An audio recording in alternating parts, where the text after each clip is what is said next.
Good morning. I'm Claudine Allen, member of the Archway, Missouri chapter of the Links Incorporated, the International Women's Organization. We are so glad that you can join us today. I will be facilitating this discussion. I hope that you're all ready for a very interesting conversation. We'll be discussing COVID-19 and the impact on our children. Before we get started, I would like to introduce our current Archway, Missouri Link President, Denise Smith. Ms. Smith. Good morning, everyone. As Claudine has said, my name is Denise Smith, and I am happy to be with you this morning. We are happy that you have joined us for this conversation, Keeping It Real, COVID-19 and the impact on our children. I would like to tell you a little bit about the Archway, Missouri chapter of the Links Incorporated. We are an organization of more than 16,000 professional women across the United States, the District of Columbia, Nassau, the Bahamas, and Great Britain. We are tenants. The tenets of the organization are friendship and service, and we take both of those tenets very seriously, especially those, the tenet of service. We are serious about the things that we do in the community. And this is one example of making sure that we give information to the community that could be helpful in making decisions about your family and yourselves. I want to thank you officially for joining us this morning. And I hope that you will take something from this conversation that you will be able to share with someone else. Thank you so much for joining us. Back to you, Claudine. Thank you, Denise. Welcome, everyone. We are excited to bring this public health virtual webinar to you this morning. You know, as a therapist, my colleagues and I are keenly aware of the devastating impact that COVID-19 has had on families and children. The question that we're talking about today is how has this affected our children, and what can we as parents and community members do? Thankfully, the science has led to identify and developing now 3 vaccines to meet the challenge of COVID-19. Because of this, it requires everyone to take action. But we not only need to take action for our health, but also for our mental health. And hopefully we will be able to provide you some information and resources that will help you figure out the next steps. We'll link you to facts based on the science that will address your concerns and hopefully assist you in making those decisions. Before we get started, let's start with a review of a few navigational items that you will need today. You will be happy to know that we have allocated the bulk of our time to the Q&A portion of our virtual webinar. Thank you for submitting your questions in advance with your registration. If you did not get to submit your questions in advance, no worries. Although you will be muted throughout today's webinar, you will be able to type your questions at any time and do so by using the Q&A box on your toolbar located at the bottom of your Zoom screen. This means that you do not have to wait until the speakers are done presenting. You may type in your questions at any time. We have members waiting to receive your questions. Please allow them time to get those questions together and read them when the speakers are done. We'd like to offer an apologies in advance if we are unable to get to your question. Know that it is our goal to get to every question, but we do have a limited amount of time. During this webinar, the chat box will not be functional. Also, the raised hand feature will not be functional for this webinar either. If you prefer to maintain your privacy when asking your questions, please check the anonymous box in the upper left corner. Now, before I introduce our panel, we are going to look at a small film by Amira Hill, a 12-year-old who wrote a lovely poem about COVID-19 and the effects it's had directly on her life. Please sit back and enjoy.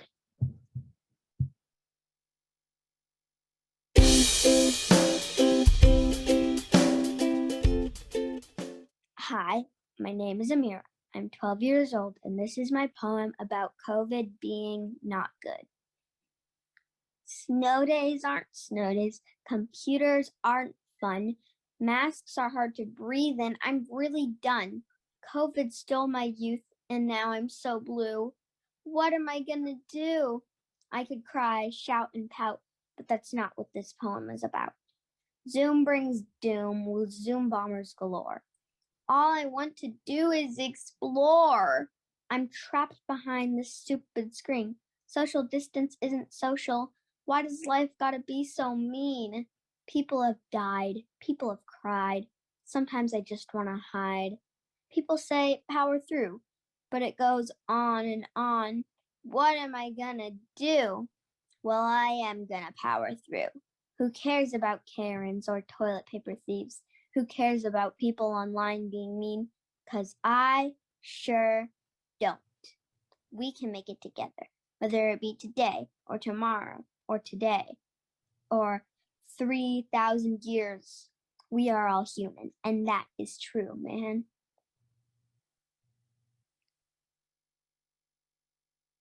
We were going to have a snow day on the day of a field trip that had already been canceled a bunch of times. And so and like we still had to do distance learning on the snow day. And it's like COVID it changed snow days. Snow days used to be like a day where you went out in the snow and you had fun and there was no schoolwork. And now it's like, oh yeah, just log in to the computer and do schoolwork.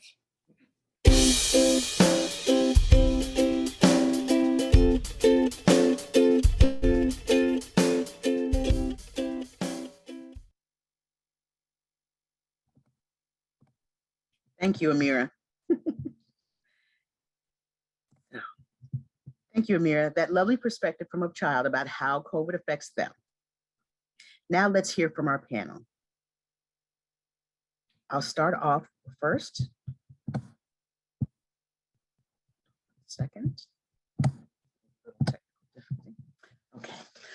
Let's start off first with Dr. Allison Nash. Dr. Allison Nash is a pediatrician with a long-standing practice located in North St. Louis.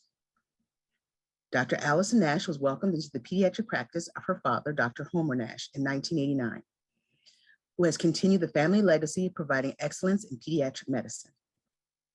In 2019, her practice became affiliated with Washington University Clinical Associates. Dr. Nash is a proud member of the Archway, Missouri chapter of the Lynx. Next, we have Dr. Alicia Barnes. Dr. Alicia Barnes is a psychiatrist whose practice is based in community organizations, FQHCs, community mental health centers, and juvenile detention centers. Dr. Barnes is also an assistant professor in the Department of Psychiatry and Behavioral Sciences at St. Louis University. She's board certified in both adult and child and adolescent psychiatry. Dr. Barnes also holds clinical and research expertise in childhood trauma and environmental stress. Next, I have Shelby Maxey. Ms. Maxey is a 23-year middle school educator in St. Louis, Missouri, who has spent the last 14 years serving our youth in the Jennings School District. She has served as curriculum coach, department head, team leader, director, manager, and coordinator of after-school programming. Mentor and English language art teachers for grades 5 through 8. She's also a proud member of Zeta Phi Beta Sorority Incorporated. Last but not least, we have Tiffany Waliwa. She's a licensed professional counselor, has served the Metro St. Louis area for nearly 20 years. She's owner of a counseling agency called Felicity Counseling Services. She focuses on children, teens, adults, and entire families with a host of mental health issues, especially those impacted by trauma. Ms. Waliwa recently founded a nonprofit organization, Reaching Beyond Resilience, LLC, whose mission is to reduce barriers to mental health treatment and education within St. Louis and the surrounding areas. This is our panel for today. Let's start out first with our two physicians. Dr. Allison Nash, please begin.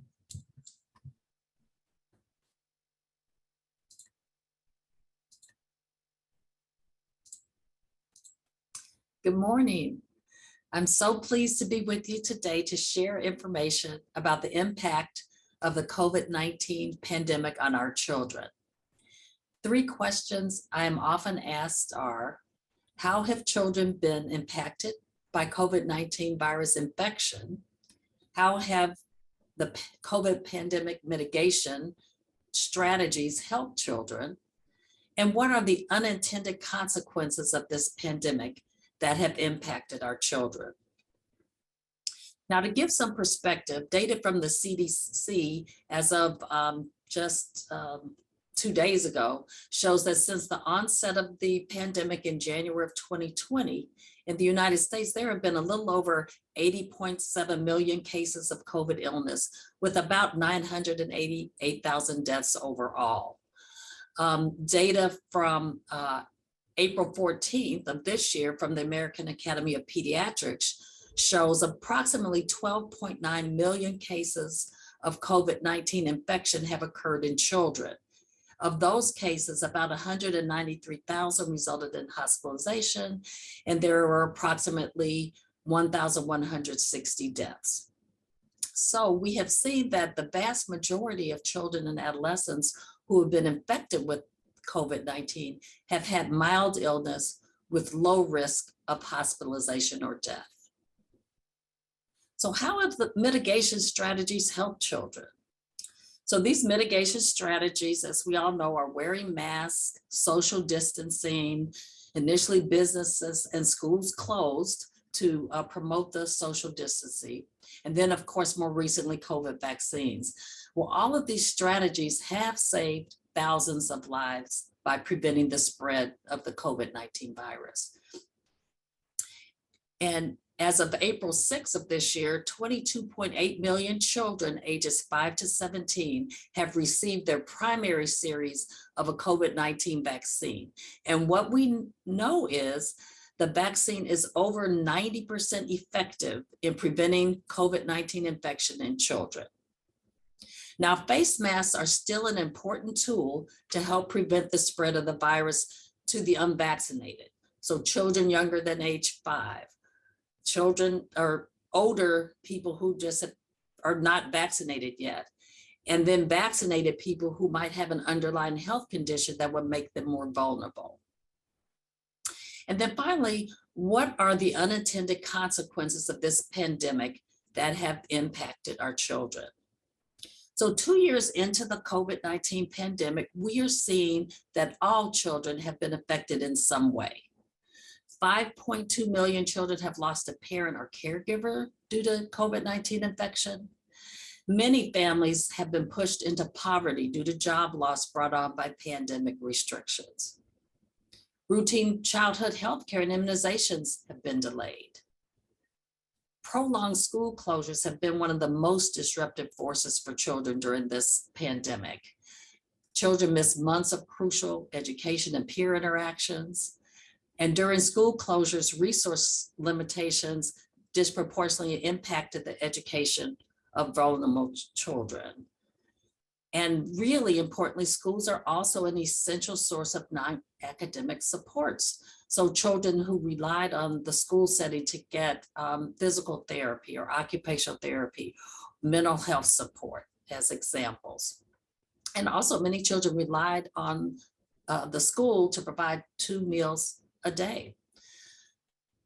Another very troubling and serious consequence is that since the start of the COVID-19 pandemic, there has been an increase in children and teens needing mental health care. The diagnosis of anxiety and depression in children and teens and the rate of suicide in teens has risen significantly. Children are experiencing stress related to what's going on in the world around them and within their family, such as illness or death of family members due to COVID-19. Being separated from their school, teachers, friends, and from their daily routine. The stress of a parent losing a job, or the parent trying to juggle working from home and then still supporting their child's education. Adolescents who are in a critical time of development, learning independence and autonomy, had that interrupted and disrupted by school closures. And all these stresses that I gave as examples are added to existing stressors within many families in our low income and minority communities. So the pandemic really highlighted health disparities and the additional factors that can make life more challenging and stressful for historically under-resourced communities. In October of 2021, the American Academy of Pediatrics declared a national emergency in child and adolescent mental health. In December 2021, Surgeon General Vivek Murthy issued an advisory on protecting youth mental health. And in March, the Center for Disease Control and Prevention issued a warning of an accelerating mental health crisis among adolescents, with more than 4 in 10 teens reporting that they feel persistently sad or hopeless, and 1 in 5 saying they have contemplated suicide. So what should a parent look for? Well, it's important to know that children respond to stress differently at different ages. So a preschool age child might display more juvenile behaviors like thumb sucking or bedwetting, or new fears such as fear of the dark or having nightmares, and just being more clingy when parents attempt to leave them at daycare or preschool. Young school-age child might just be more whiny and irritable, also clingy, new fears, and then display symptoms of school avoidance and just lack of interest in school, falling grades. The pre-adolescent often will show disturbance in their sleep pattern, either trouble falling asleep or staying asleep. They may become more defiant, have disrespectful behavior, and difficulty with sibling relationships. And again, in school, you see those grades dropping and loss of interest in activities. And then our teenagers often withdraw. They'll stay in their room, won't interact with family. And again, at school, falling grades and just disinterest. And also often emotional lability, running away, easy to anger, defiant behavior.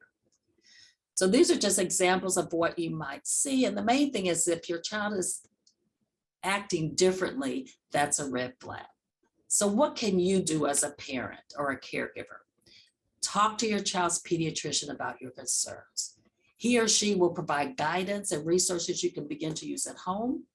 Encourage interactions with your child's school, where there may be support services, and offer resources in the community for counseling or psychiatry if needed.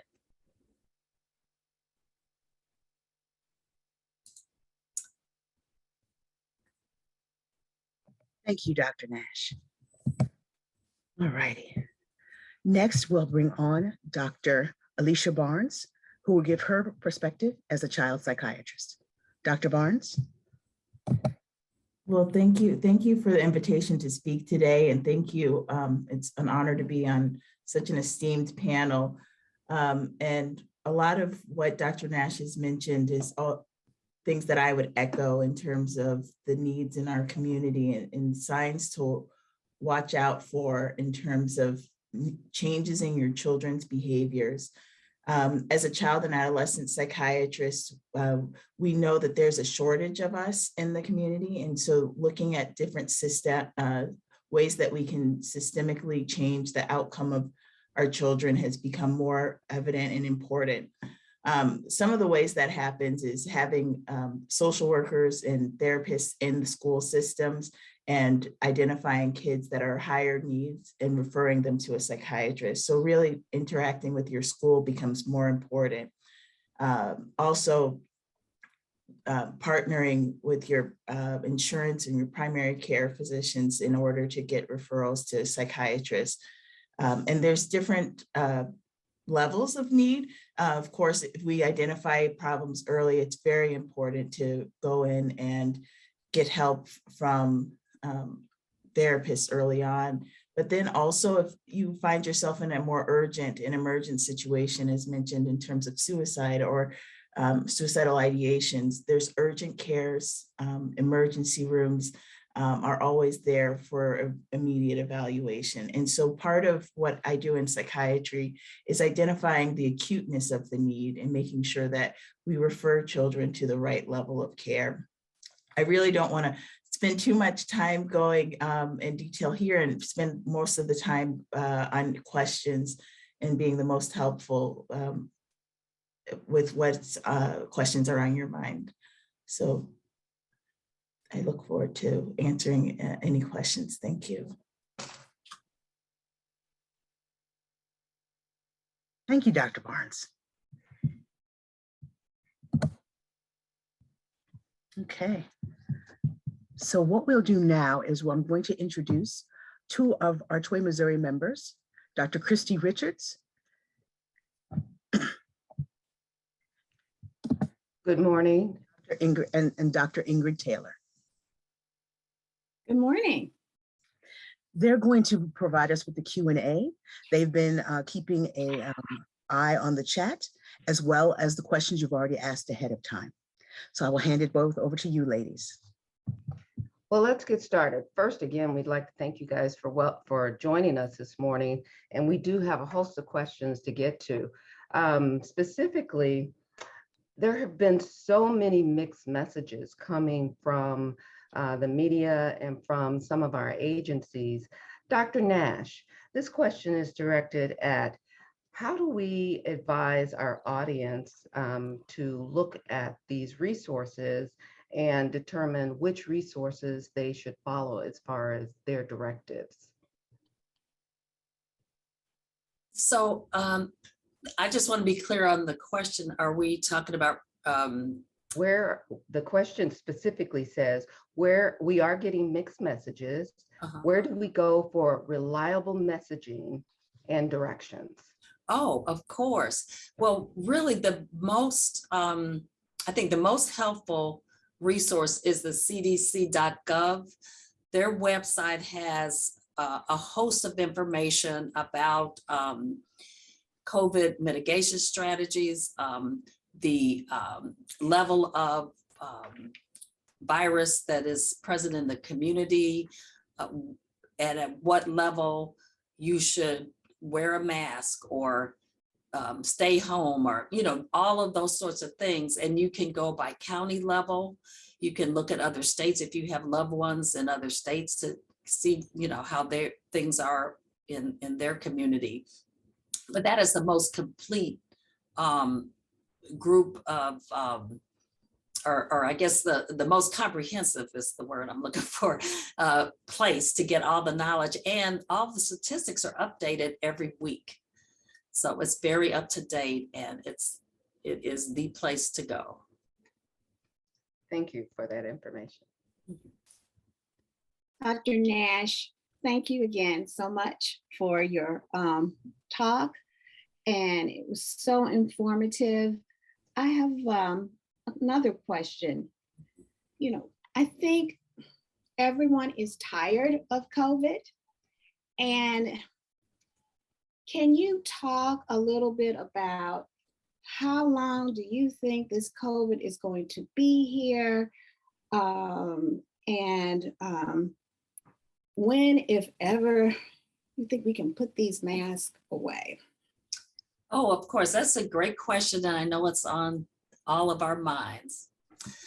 So immunity conferred from natural infection and vaccines, patterns of social contact, and virus transmissibility are all the factors that will play a role in what COVID-19 is going to look like as it continues to circulate, you know, in the months to years ahead. The expectation is that COVID-19 will become endemic. Essentially means that the pandemic will not end with the virus disappearing. Instead, the optimistic view is that enough people will gain immune protection from vaccination and from natural infection, such that there will be less transmission and much less COVID-19 related hospitalization and death, even as the virus continues to circulate. So again, there's no way to put a timeline on it.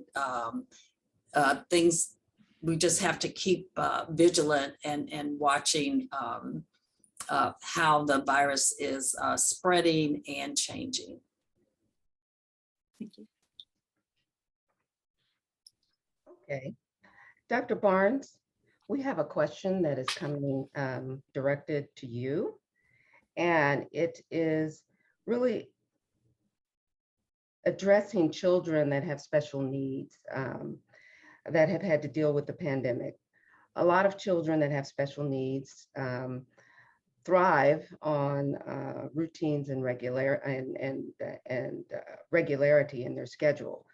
What are the recommendations you have for parents and teachers and children with special needs, such as ADHD or autism, as they are adjusting to COVID-19? Yes, I always say all children benefit from having routine and community, but even more importantly for our kids with ADHD or developmental disorders such as autism. And so partnering with the school, as well as your community, being aware of different resources that are available for your child, including the Regional Center for Children with Autism, social groups. They've created new virtual social groups to continue to develop social skills with children with autism are very important early on. And especially now with COVID, the ways we've pivoted to deliver those cares care models.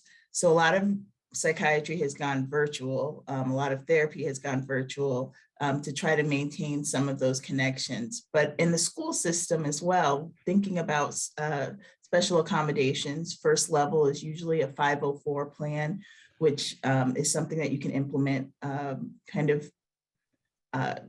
with the school and in a kind of informal manner, maybe having the child with ADHD sit at the top in the front of the classroom, allotting a little bit more time for test taking, can all be written into a 504 plan, or having a way for children to exit the room when they're feeling overwhelmed in a situation and having a safe space for them to report to. The other piece of that is if maybe more supports are needed, you can go through testing and apply for an individualized educational plan. And with the individualized educational plan, more concrete methods are implemented in the school. And sometimes it's named in that plan that you have a psychiatrist as a part of your treatment team or a therapist as a part of your treatment team. So specifically, would that plan be initiated by the school counselor, by the parent, or by the physician? It could be either. Really, a lot of times parents take the lead on these initiatives. One thing I've seen most recently with COVID is parents are at home more with their children. And so they're really seeing upfront where they're challenged in virtual learning, which has been challenging for most of us, but seeing where the attention starts to wane, what challenges are occurring from the child being at home for a whole year with most parents. And so when it's available, sometimes it's also environmental, and things we have to take account for is making sure children have a learning space for themselves. I've seen some children with multiple kids in a household and everybody's on virtual learning. And so something as simple as earphones has been a game changer for kids with ADHD. And some have really excelled in this environment because they don't have the distractions of other kids in their classroom. So I wouldn't say this has been all bad. Some kids have really found a better routine at home versus at school. And so I think something that Dr. Nash mentioned earlier that we have to really tune into is what's best for our child and how do we advocate for that in home or and through virtual learning. Maybe we incorporate some of the skills that have worked well in virtual learning in the school system. And so I think it's a partnership between parents and schools, but a lot of times parents are take the initiative to get started. Thank you. Okay, Dr. Barnes, our children have seen and experienced so many losses in such numbers.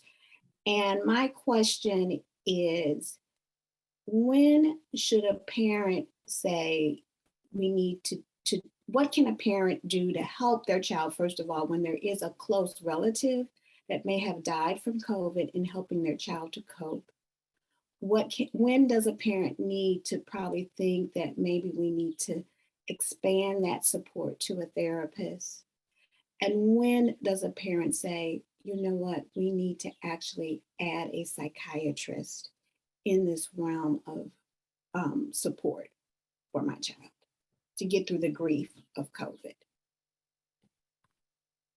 Yeah, so I think I'd start with, it's important for you to take care of yourself as a parent. And so recognizing the effect of that loss on yourself, because a lot of times the initial response is something children witness from their parents and how they're grieving the loss, and their openness or vulnerability with the loss, whether there's a change in mood within the household because of that loss, is important to take a look at.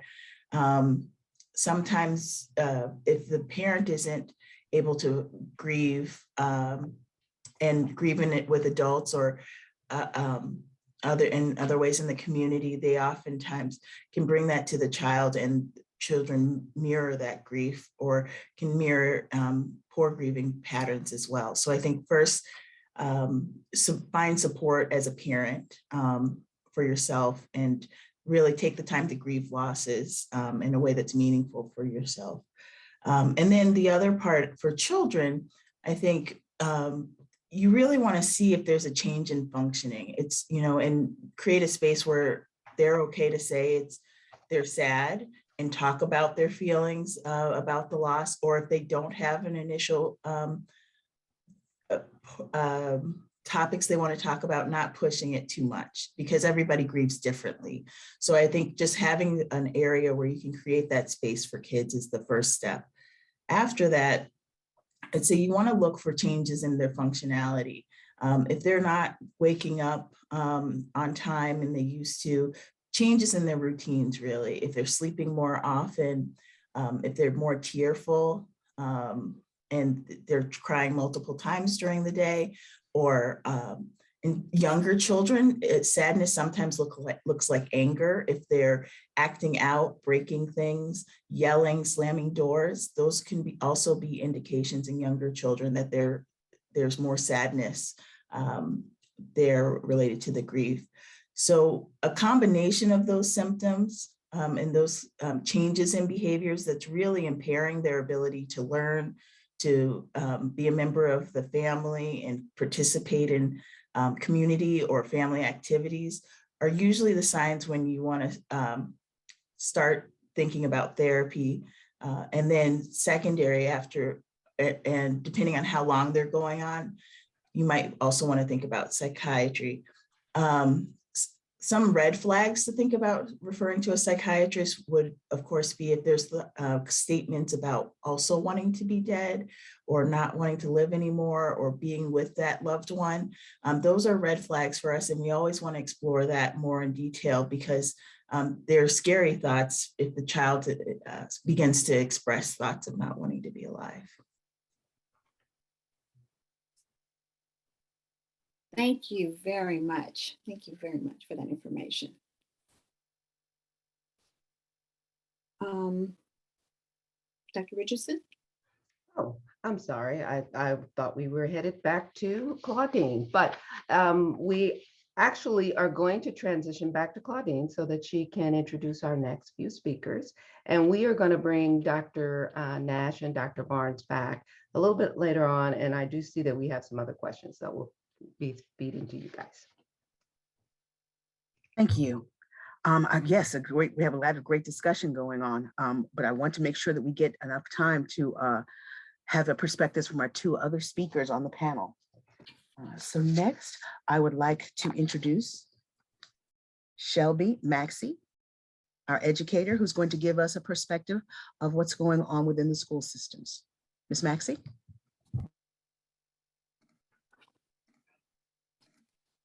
Good morning. I'm unable to turn my camera on. All right. Good morning, everyone, and thank you so much for allowing me to be here as a panelist on this webinar. As an educator for 23 plus years, I bring my expertise to the table to speak with you today. And as I've listened to Dr. Nash and Dr. Barnes, it is amazing that they can bring the clinical side of the expertise to the things that we are actually seeing in person in the classroom. So as a teacher, I always get asked in this last 2 years, how has this pandemic been affecting the kids in school? You know, because we had the quarantine that started where we literally had to just completely shut down the school year unexpectedly. The kids had to go home. Everybody had to go home. The state, the cities, the towns, everything was locked down. And it was something that we thought was going to, you know, lessen up when the next school year began. And then here we had to put into place actually having 100% virtual options available for children. And children were snatched away from their norms. So when I was asked to participate in this webinar, they wanted to hear the children's voice. So I decided to speak with a few of my students because, you know, a lot of times as adults, we observe kids and we say, well, we know what they're thinking, but we don't necessarily get the full understanding of what is actually in their brain. So I posed the question to a few of my students. I wanted to know, you know, how has this pandemic affected you? And I wanted them to think in terms of from the very beginning, when we went into that, that emergency quarantine situation to now while we're back in school, back in person. Even in my school district, we have lightened the mask mandate at this point. So I'm going to share with you what a few of my students had to say. So I had an 8th grade boy who said, I feel like I didn't learn as much as I was supposed to. I had really good grades in 6th grade, but there was no one to make me log into my classes last year when I was virtual. There was no one at home who really cared if I logged in or not, and so I wouldn't. I would sleep or play the game or get on TikTok, or I would just lay up and text my friends. Now some of the work is really hard for me, and I think it's because I didn't do what I was supposed to do last year. I had another 8th grade boy said, I like the pandemic. Well, the part with school. It was hard dealing with people who got sick in my family because we thought they were gonna die, and that scared us. But with the school part, I enjoyed being on a hybrid schedule. I would be able to come to school every other day and I'd be virtual on the opposite days. And it was cool being able to be in person and virtual. I got in a lot of trouble on the days I would be in person because I would be silly and I'd talk a lot and I was rude to the teachers sometimes. And I know I was wrong, but I would be so excited to go into the school and be around people that I would just be like, hey, I'm gonna have fun. I spoke with an 8th grade girl. She said, I was depressed. My grades were bad when I was virtual. I couldn't focus. I didn't log into class when I was supposed to. I had straight A's in 6th grade and I started getting F's in 7th grade. And now that we're back in person, I feel better because my grades are better, like they're back to normal. And I'm glad we're back in person, but I hated having to wear the mask all the time. It made my face start breaking out and I was very self-conscious. So now that we don't have to wear the masks, I still keep mine on because I'm too embarrassed about my skin. One final 8th grade girl, I didn't like being virtual because I had too many distractions at my house. My grades got really bad. I would sleep or eat or get on my phone when I was supposed to be in class. Sometimes I would actually log into class, but we didn't have to turn our cameras on, so I wouldn't pay attention. I would just log in so it would show that I was there. And I'm glad we're back in person, but I don't really have any friends now. I don't really talk to anyone. When I was virtual, I didn't have a lot of friends then either. I would mostly talk to my cousins, and I actually kind of wish we could go back to virtual. I would do better if we did because it's hard not having friends in school. So these were some of the comments that the kids gave me when I asked, you know, how did it affect you? So the one thing that is constant in education, and you will hear educators say this always, the one thing that is constant in education is change. That is the one thing that will never go away. Education changes month to month, day to day, year to year, new programs here, new situations here. We have to come up with a plan of action for this, a plan of action for that. And so what I will say is that kids are definitely resilient. I have people always say, well, do you think there's that the kids are going to be behind, or that they miss so much because they didn't participate in their virtual learning last year? They're resilient. Whatever they missed, they're going to catch it. They'll grasp it somewhere else. Kids are the most affected kids that I would say in my expertise is the elementary school kids, because those foundations are established in elementary. Those elementary teachers, I take my hat off to them, because they definitely had a task during this virtual piece. I mean, think about trying to teach a kid how to read online. That had to be one of the hardest feats as an educator to try to do. So one thing that we know going forth is that parents are going to have to jump back in and start helping. And that's not to say that parents haven't been helping, but there's a lot of times, especially as kids get older, where I'm in the junior high arena, parents are not as involved with their kids' education. They're not necessarily helping kids with homework anymore. They're not necessarily checking their assignments and things like that. Parents are definitely going to have to become more proactive about getting involved, and maybe even putting in some additional helps for the children.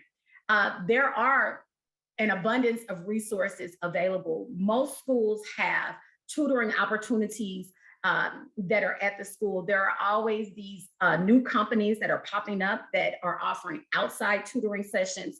Most school districts offer after school program opportunities.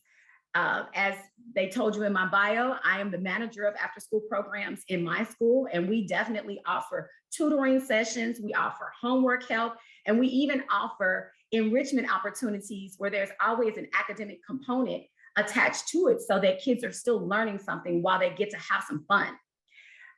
Definitely, most school districts offer summer school opportunities. And at this point, with the deficiencies that we are seeing right now, with our kids having social deficiencies and having a little bit of some educational academic gaps, I think summer school is an awesome option for students if it is offered in your school district.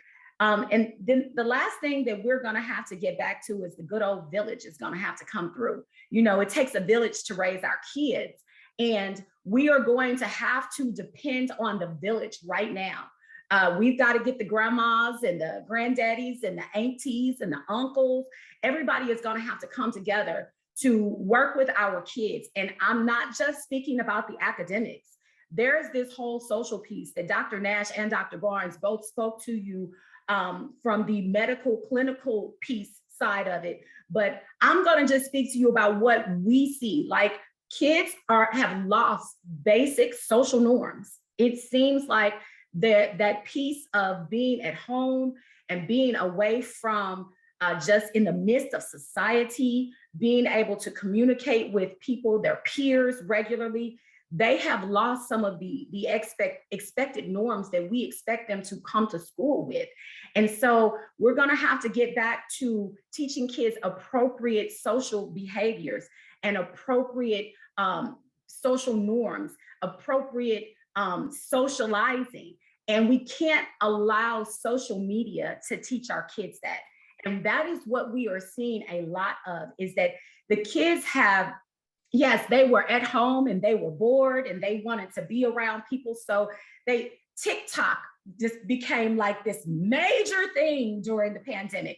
And the kids are on Snapchat and Facebook and Instagram. And so our kids are learning social norms from that. And those social media networks are not how we want our kids to learn social appropriateness, because most times what is being, posted and viewed on those entities are not social appropriate behaviors for our kids. But because they are learning and they are at impressionable ages, they don't know the difference. So we are going to have to go back to sitting down, having dinner with our kids, having one-on-one in-person conversations with our children, having family time, and instilling those values and morals that we are actually in a contest, in competition with social media, teaching them the opposite. And I think that that will assist with what we, the educators, are fighting this battle in the classrooms, in the schools, with these social norm deficiencies. The doctors both spoke about the trauma and the stress and the depression that the kids have experienced. And true enough, we see this like every single day. Kids come in, they're unmotivated, they're sad. Baby, what's wrong with you today? I don't know, I just don't feel good. Well, is it a physical? No, my brain is just not in a good headspace. And as an educator, we are dealing with that every single day, all day. A junior high teacher like me, I've got 8th graders and 7th graders. I deal with 200 kids a day, and I'm constantly bombarded with all of these different emotions, and I don't know what to do, and I don't feel good emotionally, and I just want to cry. And so we're fighting this battle while we're still trying to teach the academics that we need to get taught. But if you have a child that doesn't feel good mentally and doesn't feel good emotionally, they're not trying to hear anything about the academics. So there are resources available in your schools. You always have your school counselor. Many school districts have outside counseling services that come in, and then they come in and work with the students in the schools. But then there are also outside resources that sometimes parents, you may have to actually go and investigate those outside therapeutic services. So the one thing that I definitely want to end with is this: you have to talk to your kids. And I'm not talking about texting your kids, FaceTiming your kids, just asking them how was school, and all they say is, it was good, it was all right. You have to delve deep into what is going on in your children's brains right now, because they have sustained trauma. They have sustained stress. We all have in this pandemic, even, the good old adults. And we're struggling to deal with the pieces of that. So as adults, if we're struggling, we can only imagine how the kids are struggling. And so we have to make them talk. We have to make them share their feelings so that you can then take the proper and necessary steps to make sure and ensure that your children are doing all right, not just academically, but mentally and emotionally. Thank you. Claudine? Thank you, Ms. Maxey. And last but not least, I'd like to introduce Tiffany Waliwa, a clinical therapist who's going to be talking about therapy, as well as some other ideas of how to work with our children. Ms. Waliwa? Good morning. Thank you to the Archway Links chapter for inviting me. As a clinical therapist in the area, obviously COVID has been quite impactful on so many levels. And as we've discussed with some of the other panelists, COVID has had a broad impact on the mental health of our youth.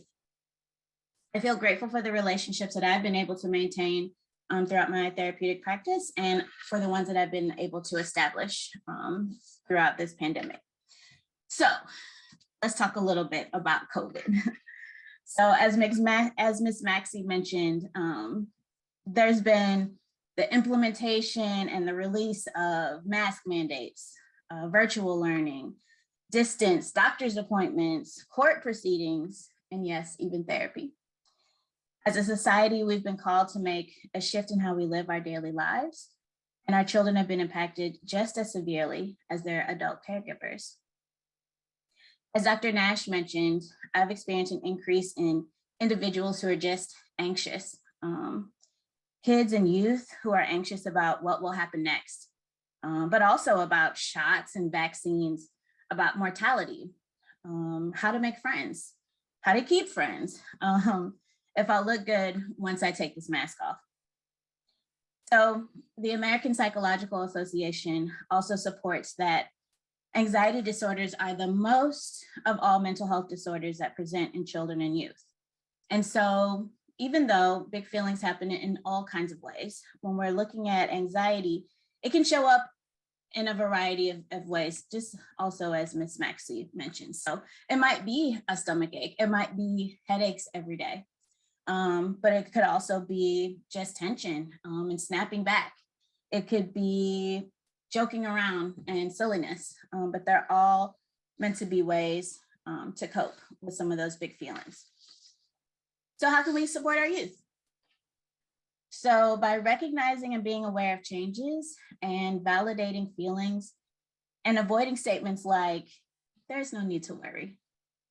To do that, we also want to create a safe space and have a great support system. But it can include peers, it can include trusted adults, it can be teachers, it can be bus drivers, it can be lunch ladies. A trusted adult, open lines of communication, that's really, really important during these times.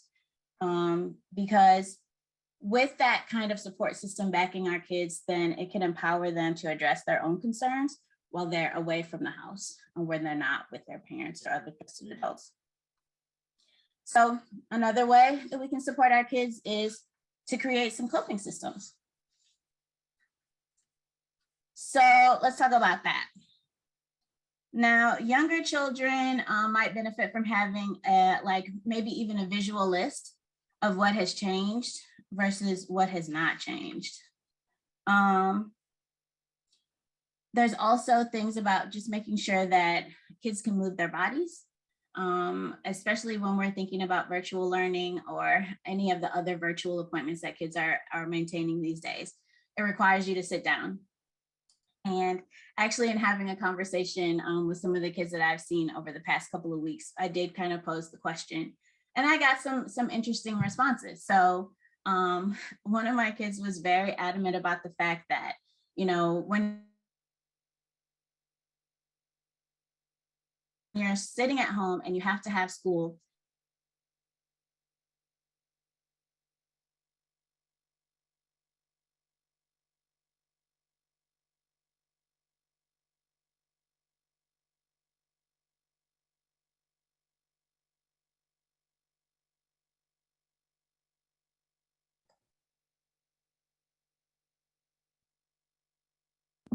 Seem to be having some technical difficulties.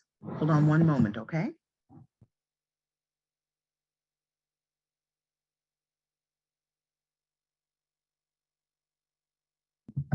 Sorry, it looks like Miss Waliwa has been frozen. So what we're going to do is, while we try to get her back online, I'll see if we could have Dr. Richards and Dr. Taylor kind of go in on some of the questions that you all have been asking while we have been listening to this information. Dr. Taylor, Dr. Richardson. Looks like Ingrid has left the room for a moment. Actually, I have a question for Ms. Shelby. We had a question come in from our audience, and it really speaks to some of the difficulty that, as you mentioned, teaching reading and some of our children having difficulty learning through the masks. Do we have any techniques as far as how those tasks were met? Are we going to find that we have some resources online to make up for some of those differences with learning with and without masks? As far as reading, I'm not sure what the answer for that would be. To be honest, I'm not necessarily sure what the answer is either. Working through this pandemic was literally learning step by step how to just make it through the next task. And what I was speaking to with regard to losing some of those basic foundations was the elementary level. And I will say that the elementary teachers that I know were on camera and they were keeping things just as innovative and rigorous and fun as possible. And kids were participating and kids were jumping in and doing the very best that they could with the situation that was given to us.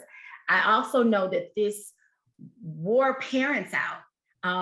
You know, parents had to be at home with their kids a lot of times, making sure that their kids were able to get online. Even speaking with some of my own peers, they were stressed out about the virtual learning that their little babies, their little people were having to experience. And especially while they were trying to work virtually from home as well. And so one thing is for certain is that coming back into the school, teachers have been tasked with teaching what we're supposed to teach for that particular school, you know, that particular grade level, that particular school year, but also reaching back and grasping some of those skills that they may have missed. And so that will be a constant for the next few years. We're going to see it's going to be a trend in that, where we're going to have to continuously have to go back and remediate. We're going to have to go back and grab some of those skills that the kids lost or missed at some point. And I think that the kids that are on the elementary level are going to be, that's going to be the group of kids that are most affected. And so it's going, were there specific resources maybe that are available online that we might?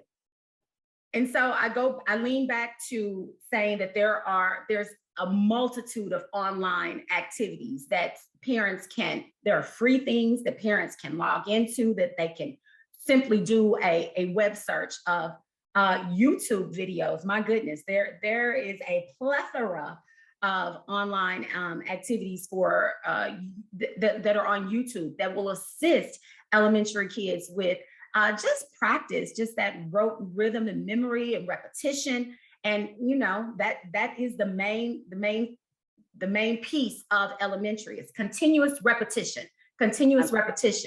I'm gonna date myself and say I remember Schoolhouse Rock.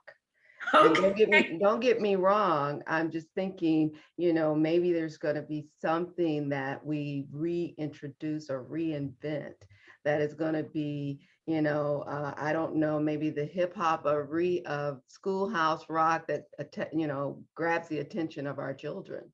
So, yes, ma'am.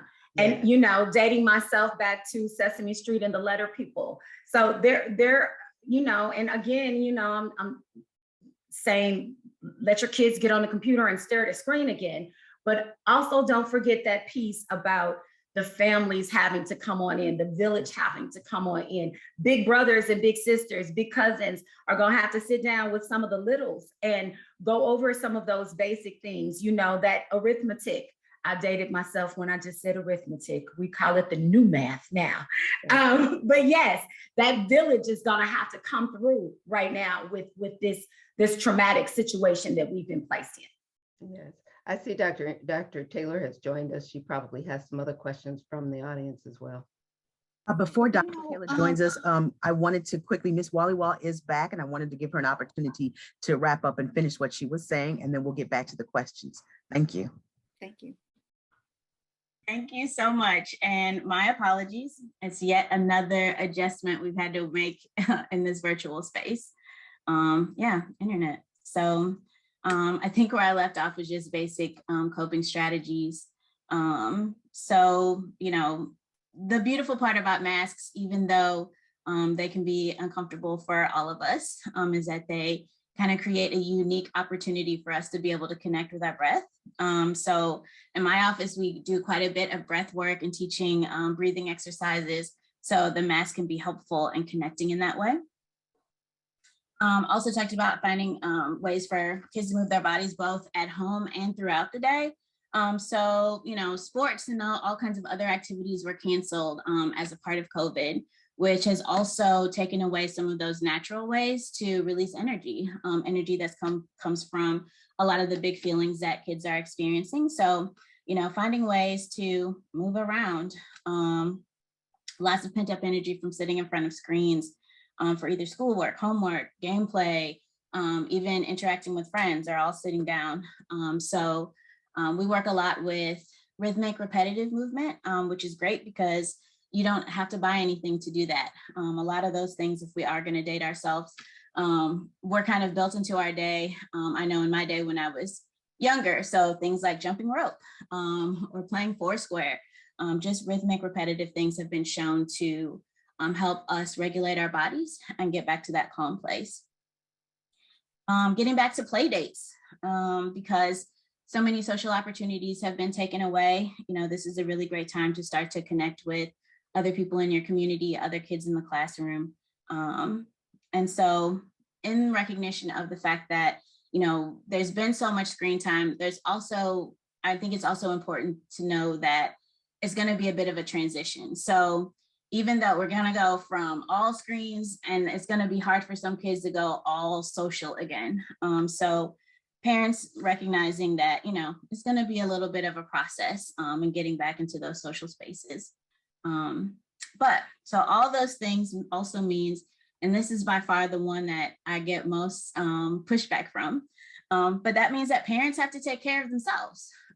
So now you're in a position where you're going to be around your kids a lot more. It means that you're going to have opportunities or situations where you will have to help regulate your kid, which means that, our kids feed off of our energy too. And even though that's unfair because we have to go to work and those kinds of things sometimes, it's just the reality of the situation. So if I know that I'm already stressed and I have a kid who's stressed, who wants to talk about their stress, then it behooves me to make sure that I'm doing all the things that I can do to take care of myself as well. But in all those things, the main thing is to never react negatively if your kids are bringing up some of their concerns, and know that there's lots of supports out here, both in the classroom, in the community, obviously with us as therapists and doctors as well. So I think that kind of sums up what I was going to say. Thanks. Thank you. So let us get back to some of the questions that Dr. Richardson and Dr. Taylor were asking. Okay. I would like to direct this question to Ms. Maxey. Obviously, you did an amazing job of letting us know that education is not only a written opportunity, but it's also a social opportunity. And they actually kind of blend together.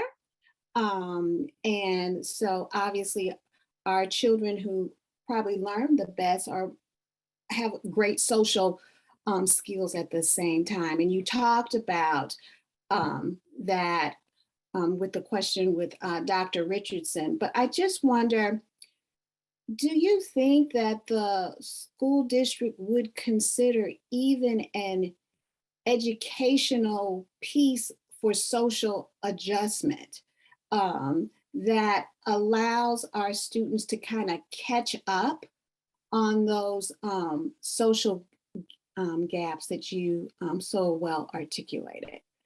Is that in the thought process of thinking about, as well as even parenting opportunities where maybe parents recognize something is wrong? It can be fixable at home, but they may not know exactly how to do that. So that's an awesome question, because there is definitely going to have to be some professional development around being able to deal with the socialization of children at this point.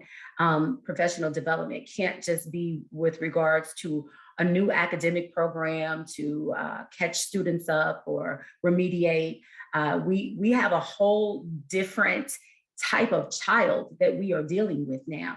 And we are not necessarily equipped to have all of the expertise that we need. And so there definitely are discussions with regard to that. And I'm sure that there are going to be some new pieces put in place.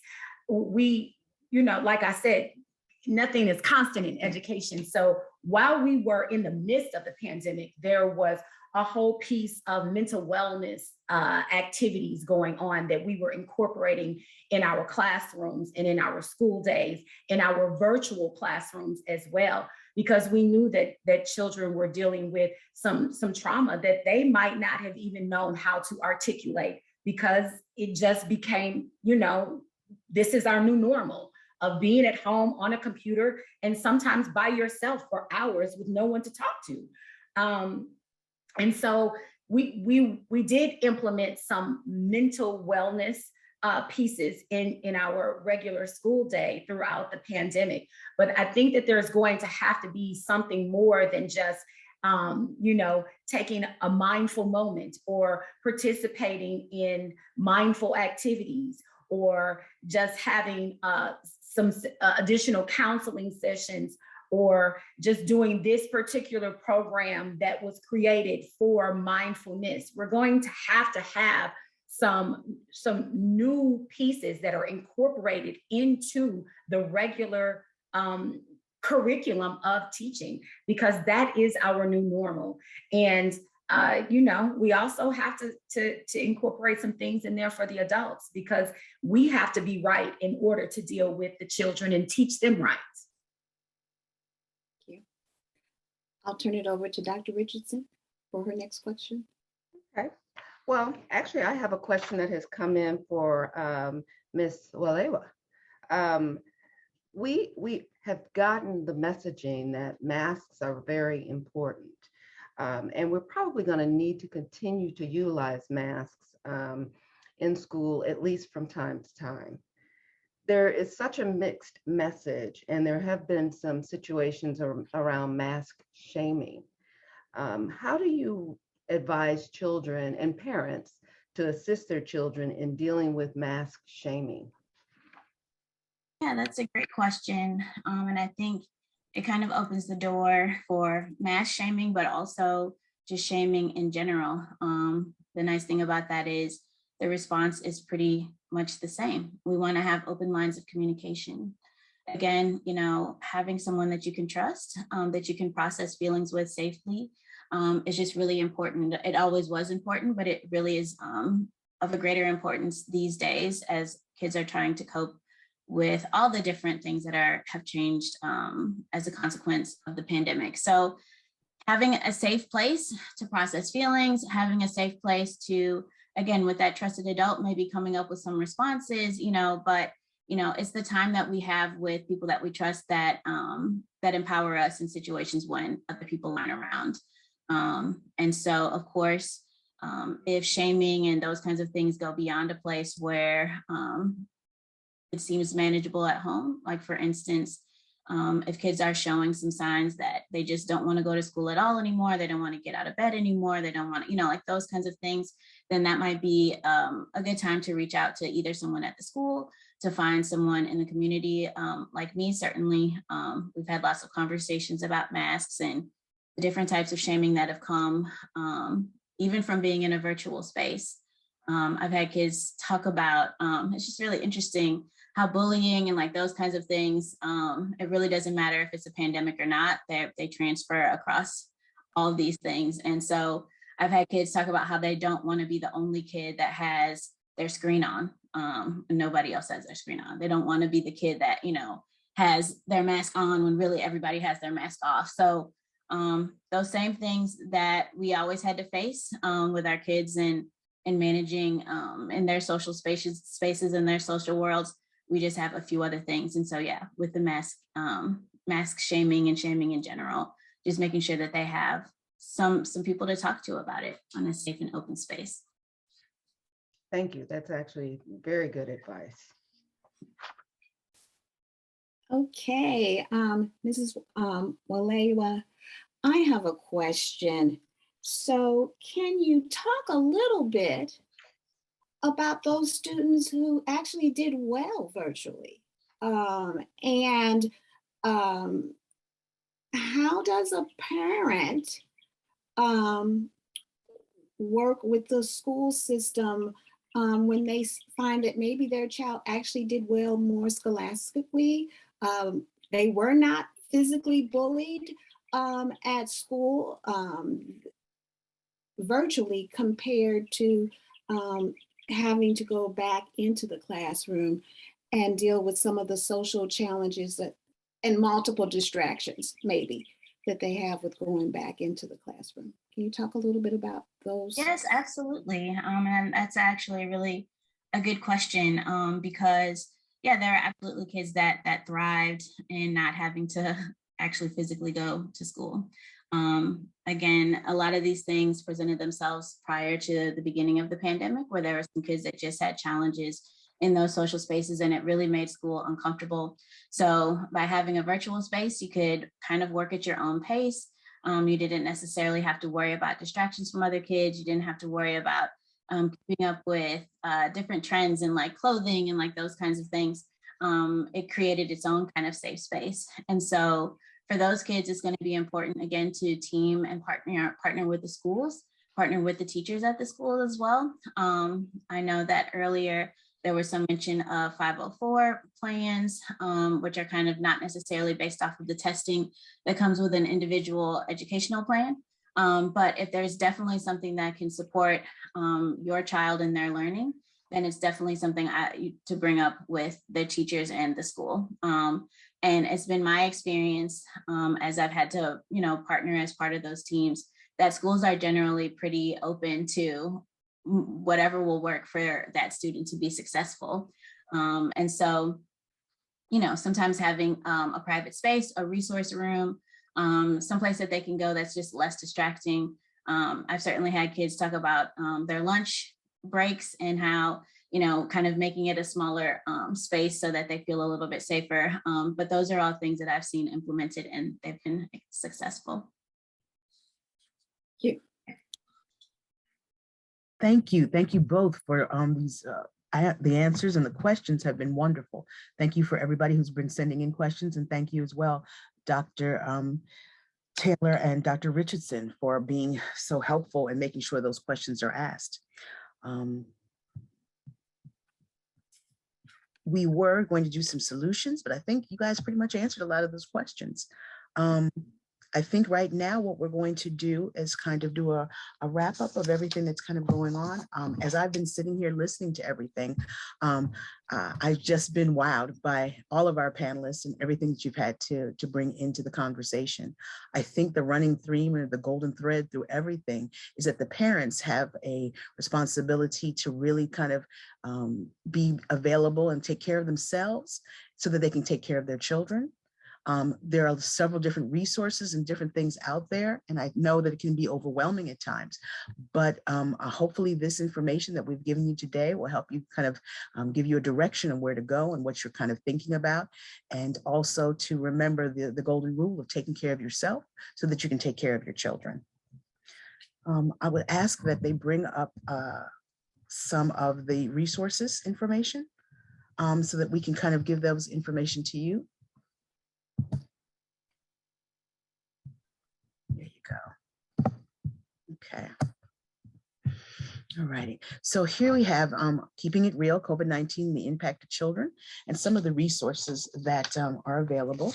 Obviously, these are not only local resources, but they're also national resources that you can go online and get information to. Obviously, the CDC has amazing information about COVID and mental health.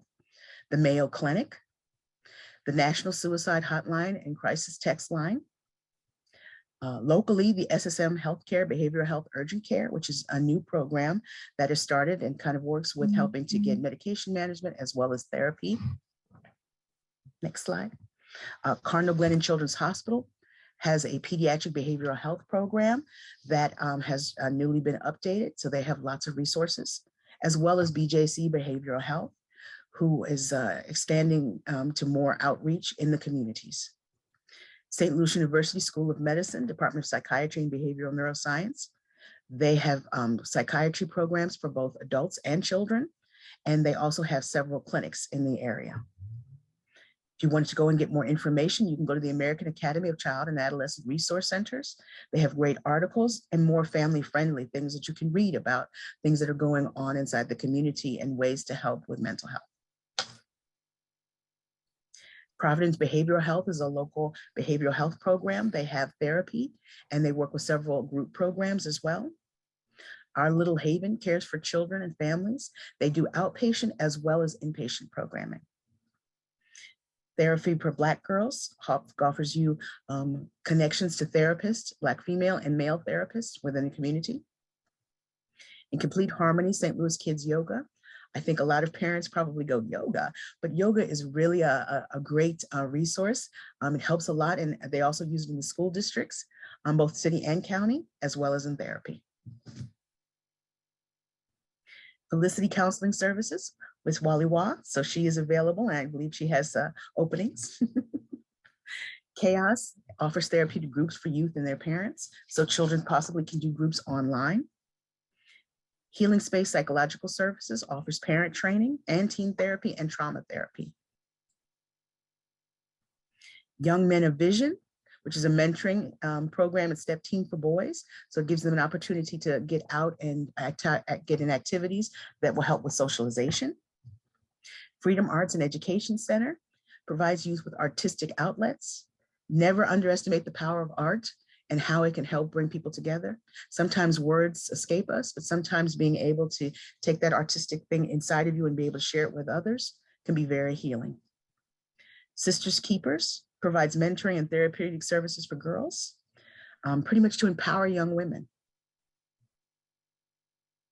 And then of course, there's the Amanda Luckett Murphy Hopewell Center. They have an adult program. They also have the Lacey Clay Children's Center, which is a children's program. And then newly, they have the Peak Response Trauma Program, which not only has trauma therapists, they have outreach workers as well as case management. And lastly, if you would indulge me, I would like to give out some thank yous. To Dr. Allison Nash, thank you very much. Dr. Alicia Barnes, thank you. Dr. Shelby Maxey, thank you. And Tiffany Walawa, thank you. And of course, to our young poet who was not able to be here, but who gave us a great insight, Amira Hill. And lastly, I would like to thank Dr. Richardson and Dr. Ingrid Taylor. They are the co-chairs of the Health and Human Services Committee, and they're the ones who helped to bring this all together. I would also like to thank our co-chairs, the team, Victoria Bohan Buck, Nicole Colbert Botchway, Bornita Canute, Lori Johnson, Darlene Cohen King, Dr. Rosalind Miles, Marilyn Shepard, and Michelle Tucker. I'll skip thanking myself, but I will thank Monica Miller-Seawood and Leslie Washington, both principals within our school systems, who were advisors for this programming. And once again, I want to thank the technology department, Bonita Cornute, Jules Stevenson, and Anita White. They are the reasons we are able to see each other and hear each other and get into the different rooms. And once again, I would like to thank my co-facilitators, Christy Richardson and Dr. Ingrid Taylor. Thank you all for your time, and thank you for spending it with us. I hope that it was worth missing out on all this lovely sunshine, and I do hope you get to go outside. It's 83 degrees, which, wow, I love that. I'm going to go for a long walk in the park and give myself a little self-care after absorbing all this great information. Thank you.